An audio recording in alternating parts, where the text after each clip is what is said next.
तुम्ही बघत आहात प्रखर न्यूज. प्रत्येक क्षण, प्रत्येक घडामोड तुमच्या सोबत. बागलाण तालुक्यात युरिया खताच्या टंचाईवरून सुरू झालेला वाद आता संघर्षाच्या उंबरठ्यावरून पोहोचला आहे. शेतकऱ्यांना युरिया मिळवून देणाऱ्या शेतकरी नेत्यांवर दक्षिण भाग सोसायटी संचालक मंडळाने गंभीर आरोप केल्यानंतर आता तालुक्यातील विविध शेतकरी संघटना एकत्र आल्या आहेत. आरोप सिद्ध करा अन्यथा जाहीर माफी मागा असा थेट इशारा देत सोमवारी सोसायटीत जाऊन जाब विचारण्याचा निर्धार शेतकरी नेत्यांनी व्यक्त केला आहे. बागलाण तालुक्यातल्या दक्षिण भाग सोसायटीमध्ये काही दिवसापूर्वी युरिया खताच्या वितरणावरून मोठा वाद निर्माण झाला. अनेक शेतकऱ्यांना युरिया मिळत नसल्याच्या तक्रारी वाढल्यानंतर काही शेतकरी नेत्यांनी पुढाकार घेत प्रशासन आणि संबंधित यंत्रणांशी पाठपुरावा करून शेतकऱ्यांना युरिया उपलब्ध करून दिला. मात्र त्यानंतर दक्षिण भाग सोसायटीच्या संचालक मंडळाकडून या शेतकरी नेत्यांवर स्वतःचा फायदा करून घेण्याचे गंभीर आरोप करण्यात आले. या आरोपामुळे शेतकरी संघटनांमध्ये तीव्र संतापाची लाट उसळली आहे. याच पार्श्वभूमीवर सटाणा येथील चिनार विश्रामगृहात संयुक्त पत्रकार परिषद घेण्यात आली. या पत्रकार परिषदेत रयत क्रांती संघटनेचे माजी प्रदेशाध्यक्ष दीपक बापूजी, जिल्हा अध्यक्ष प्रवीण आहिरे, कांदा उत्पादक शेतकरी संघटनेचे तालुका अध्यक्ष सुभाष शिंदे, शरद जोशी प्रणित शेतकरी संघटनेचे केशव सूर्यवंशी यांच्यासह विनोद पाटील, भास्कर बागुल, मनोज देवरे, मधुकर पवार, राजेंद्र आहिरे, सोपान आहिरे, संजय आहिरे, जिभाऊ देवरे आणि राजेंद्र जगताप उपस्थित होते.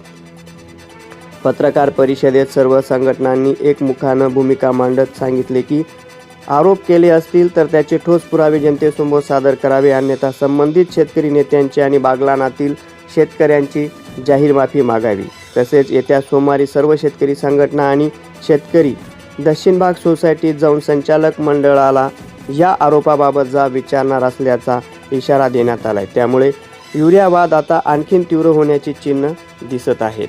युरिया टंचाईपासून सुरू झालेला हा वाद आता आरोप प्रत्यारोप आणि प्रतिष्ठेच्या लढाईपर्यंत पोहोचला आहे. सोमवारी दक्षिण भाग सोसायटीत नेमके काय घडते, संचालक मंडळ आरोपांचे पुरावे सादर करते की माघार घेते, याकडे आता संपूर्ण बागलाण तालुक्याचं लक्ष लागले. प्रखर न्यूजसाठी भगवान पवार, पिंपळदर. आज बागलाण तालुक्यातील सगळ्या संघटनांची एक चिनार रेस्ट हाऊसला बैठक ठेवण्यात आली शेतकऱ्यांच्या विषयासंदर्भातली. आता जो 1 महिन्यानंतर पाऊस सुरू झालेला आहे आणि त्याच्यानंतर पीक पेरा झालेला आहे. जवळजवळ 80 ते 95% बागलाण तालुक्यातला पीक पेरा पूर्ण झालेला असताना आज जो पाऊस पडला काल परवामध्ये, त्याच्यानंतर जो युरियासाठी आता शेतकऱ्याची मागणी चालू झालेली आहे, त्या संदर्भात सटाणा तालुक्यातील आणि अग्रगण्य सोसायटी या ठिकाणी आमचे गणेश भाऊ काकुडते हे शेतकऱ्यांचा विषय घेऊन आणि युरिया संदर्भात माहिती घेण्यासाठी गेले असता तर त्यांनी माहिती घेतली. बच्चूभाऊंशी त्यांनी वरती चर्चा केली. चर्चा केल्यानंतर त्या ठिकाणी असं निदर्शनास आलं की वरिष्ठ अधिकाऱ्यांनी गेल्या 3 दिवसापासून त्यांना युरिया शेतकऱ्यांसाठी उपलब्ध करून द्या म्हणून आदेश दिलेले असताना साधारणतः खालील अधिकारी असतील का कोण असतील आम्हाला माहिती नाही, परंतु त्यांनी टाळाटाळ केलेली होती. त्याचा जाब विचारण्यासाठी गणेश भाऊ गेले आणि गणेश भाऊंनी बच्चूभाऊंशी चर्चा करून आणि त्या ठिकाणी बागलाण तालुक्यात तातडीने युरिया सप्लाय चालू करा म्हणून तिथं चर्चा झाली आणि एक चांगल्या पद्धतीची चर्चा झाली. सोसायटीवाल्यांनी पण चांगल्या पद्धतीने त्यांना संधी दिली बोलायला. त्याच्यानंतर आलेले त्यांच्याबरोबर जे शेतकरी होते त्या शेतकऱ्यांकडून नाव नोंदणी करून घेतली आणि त्यांनी ॲडव्हान्ससुद्धा पेमेंट त्या ठिकाणी दिलं. परंतु हे झाल्यानंतर काहीतरी खोडसाळ लोकांनी त्या संस्थेच्या संचालकांनी त्या शेतकऱ्यांबद्दल आणि गणेश भाऊबद्दल अवाच्य भाषेमध्ये आणि चुकीची कल्पना इतर लोकांना दिली की बुवा काहीतरी डाग पडेल, त्याचा स्वाभिमान दुखावेल, अशा पद्धतीची त्यांच्यावर कमेंट्स केल्या. त्याचा आम्ही या ठिकाणी सर्व शेतकरी संघटना एकत्र येऊन निषेध करतो.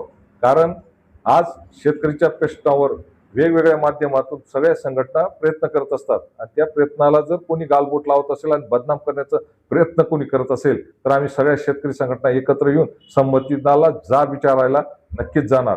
तरी आम्ही सोमवारी माननीय सभापतींची चर्चा केलेली आहे आणि त्या चर्चेनंतर त्यांनी आम्हाला सोमवारी बोलवलेलं आहे. 10:30-11 वाजता त्यांनी आम्हाला त्या सोसायटीत बोलवलेलं आहे. त्याच्याशी चर्चा करून आणि ज्या संचालकाने चिखलफेक आमच्यावर केलेली आहे तर त्याच्या चिखलफेकचा निषेध करून आणि त्यांनी माफी मागितल्याशिवाय आम्ही त्यांना सोडणार नाही आहोत. बागलाण तालुक्यात सध्या खतांचा जो काळाबाजार चालू आहे, युरियाचा जो साठा चालू आहे, प्रत्येक दुकानदार शेतकऱ्यांना आडू पाहत आहे. युरिया घेतला तर अमुक घ्यावा लागेल, तमुक घ्यावं लागेल, अशा प्रकारचं अडवणूक चालू आहे.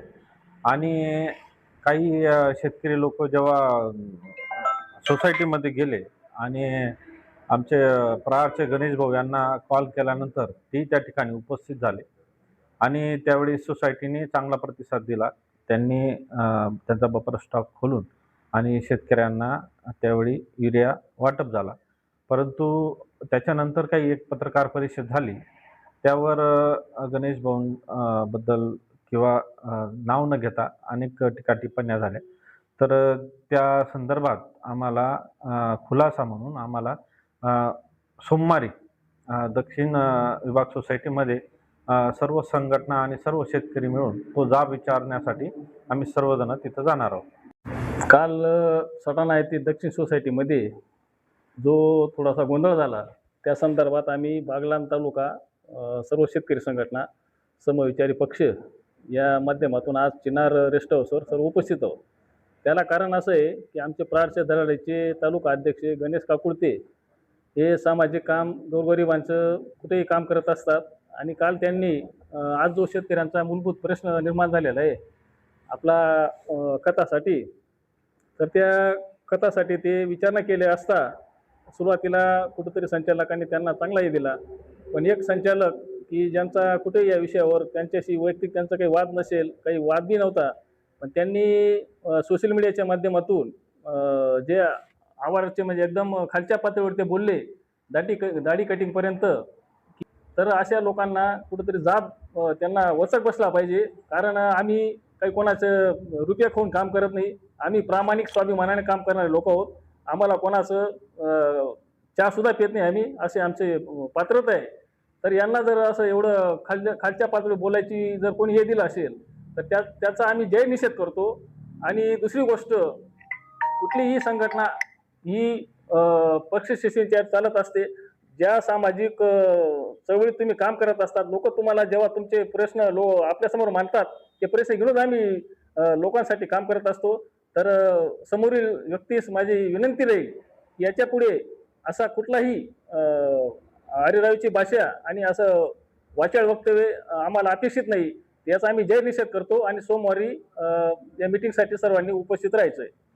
सुभाष शिंदे, कांदा उत्पादक, महाराष्ट्र राज्य कांदा उत्पादक शेतकरी संघटना तालुका अध्यक्ष. आमचे मित्र गणेश काकुळते, प्रहार संघटनेचे तालुका अध्यक्ष, ते दक्षिण सोसायटी सटाणा येथे शेतकऱ्यांची युरिया संदर्भात जी गराणे होते ते घेऊन गेले आणि जो शासनाचा बफर स्टॉक होता तो वितरण करण्यासाठी बच्चू भाऊंनी वरून अधिकाऱ्यांना फोन करून तो बफर स्टॉक तालुक्यात खुला करण्यास सांगितला. आणि खुला करत असताना दक्षिण सोसायटीचे चेअरमन वगैरे यांचं काही म्हणणं नव्हतं, परंतु त्यांच्या संचालक मंडळातील एक काही असो, परंतु जे वक्तव्य केलेलं आहे ते वक्तव्य सर्व संघटनांना लागू होतं की आम्ही संघटनेवाले चळवळीत काम करत असतो, कोणाची वळवळ करू देणार नाही. आणि हा कळकळीत इशारा देतो, आम्ही सोमवारी तुम्हाला साहेब आम्ही जाब विचारण्यासाठी सोमवारी दक्षिण सोसायटीला येणार आहोत हा इशारा देतो. आणि सर्व शेतकऱ्यांना आवाहन करतो, तुमच्यासाठी भांडणाऱ्या सर्व संघटनांच्या पदाधिकाऱ्यांना तुम्ही सहकार्य करा आणि सर्व शेतकरी संघटना आणि शेतकऱ्यांनी दक्षिण सोसायटी येथे हजर राहावं आणि या गोष्टीचा निषेध करण्यासाठी आमची माफी मागितल्याशिवाय आम्ही सोडणार नाही हा कडकडीत इशारा दक्षिण सोसायटीला देतो. शेतकरी एकजुटीचा विजय असो, शेतकरी एकजुटीचा विजय असो, शेतकरी संघटनेचा विजय असो.